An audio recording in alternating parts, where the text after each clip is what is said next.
Gisalikway si Jesus didto sa Nazareth. Mateo Kapitulo 13, 53-58.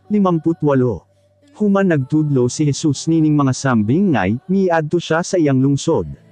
Nagtudlo siya didto sa sulod sa simbahan sa mga Hudyo. Nating ngala ang mga nakadangog sa iyang mga gipanudlo.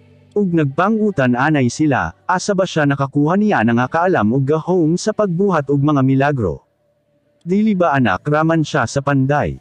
Dili ba si Maria man ang iyang inahan ug ang mga igsoon niya mao sila si Santiago, Jose, Simon, ug Judas?